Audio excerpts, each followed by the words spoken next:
Good morning. Welcome to Bazaar Morning Call. I'm Lata and Anuj and Sonia are joining from their homes. I can't start the morning on a very positive note when the last number we have in terms of incremental cases is 2 lakh. I mean, that's a lot. 200,000 just incremental cases. And that many of them have come in economically important centers like Delhi, now going to 17,000, almost double of Mumbai, which also is not at all less at 9,000 plus. It had gone to about 7,000 for a couple of days, but the spike again, last number is 9,000. So, economically important centers are showing that things are not all right at all. Now, let's look at the positives. The positives is that, a lot of noise, positive noise on vaccines were made over the last 48 hours, one day when we didn't trade. My own sense is all that is not adding up to more vaccine availability anytime soon. It looks like the Sputnik is not going to be with us probably up until May or June. And the other imported medicines, imported vaccines, Pfizer, Moderna, J&J, those also look a distance away because it's just a policy announcement. Nevertheless, they are positive vibes. And then the extent of lockdowns that have been announced are not very severe. Now, I don't know whether to call that a positive. I'm taking it as a positive because industry is very happy. But it's quite possible that because of that, the virus spread is not going away anytime soon. So for me, net, the news actually looks negative, except that we missed one day of rally, Tuesday night and early Wednesday across the world. And therefore, maybe we will have to that extent some catch up to do. But there are still other global negatives. Crude is now $66. The last 24 hours have been a little bullish for crude and negative for us, therefore, and Infosys results. IT cannot perhaps play the champion role that it did play at several such times when cases were high. The Infosys numbers, many of them didn't tick really the box as much as they should. Brokerages are still very positive on IT as a sector and Infosys as a stock, but at the moment the ADR is, if ADR is anything to go by, then it's a minus 6%. So for me, all those, IT is not unlikely to be such a champion. Banks, the rally they showed, I'm not very sure they can continue at all because there are enough economic hardships, which means the mantle falls on metals, where of course price rises are there, and on pharma. Anuj, good morning, and what's the positioning? Good morning, Lata. Well, the positioning is actually on the bullish side. One thing again, this SGX Nifty move on holiday days is really something which has become very bizarre. And people here, can't trade, but they get happy or sad looking at that SGX move. It has a tendency of showing, outsized moves, like you saw yesterday. Yesterday, the SGX Nifty was up, I think, some 240 points. The question you ask is that the big market decline that you had was it on the rising COVID cases or was it on the worries of lockdown? I mean, is it going to be COVID or is it going to be any kind of potential lockdown, which is a bigger worry for the market? And I think in that, both from state government and from the finance minister, it's become very clear that lockdown is not a solution. So I think that's a bit of a relief from the market point of view. But as you said, that it's debatable. It's a very hot topic. It's very debatable. So we'll not go there. Now, there's a weekly options expiry today, and on weekly options expiry, there could be a lot of volatility.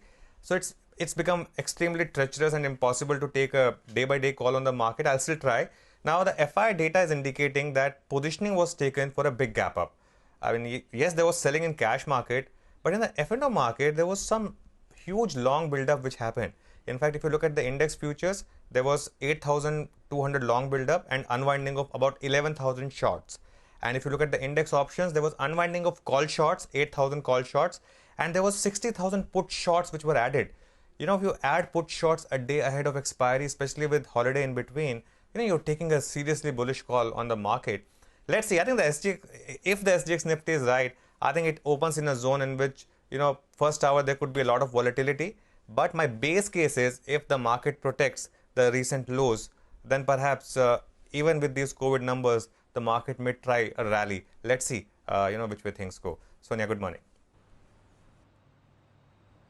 Good morning, Anuj. Good morning, Lata. And you made some very interesting points. Of course, the FII selling is quite severe, right? I mean, in the last 2 days, we've had 2,500 crores of selling from foreign investors, and perhaps rightfully so, given the pace of the rise in COVID cases, which is quite alarming. I mean, Lata was talking about 2 lakh cases. We went from 1 lakh to 2 lakh in about 10 days, and that has been worse than any country across the globe.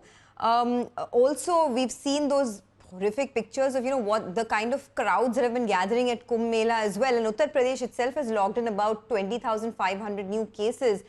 So that's another thing to be worried about. But having said that, Anuj, I want to come back to that point you were making about the this Janta curfew not being as severe as what it was last year. So pretty much everything is allowed to function in terms of businesses, public transport, home deliveries, takeaways. So they're trying to make it as normalized for the economy to run, and while also putting some safety norms in place. Do you think based on that the market will choose this as a buying opportunity, and within specific sectors banks could perhaps benefit from it? Sonia, stock market is like the Oreo cookie. The top and the bottom are meaningless. The cream is in the middle. So, the bank nifty is showing almost similar patterns like last September. I had spoken about this few days back. If you remember that, the 100 DMA, once that's broken, the bank nifty could fall another 1,000 points. It in fact fell about 1,500 points from that point. But that's okay, right? Now in September, after the similar pattern, you saw like a phoenix kind of rise for the bank nifty. If you see the chart of the bank nifty.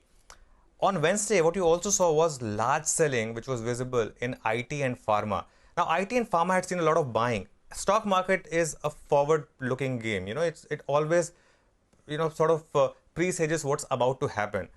So the market, in its wisdom, had it priced in all these good numbers from Infosys, TCS, had it priced in all these numbers from the, path lab companies, pharma companies, and now with the news actually hitting the absolute worst in terms of the number of cases, is the market now beginning to price in what would happen 3 months from here?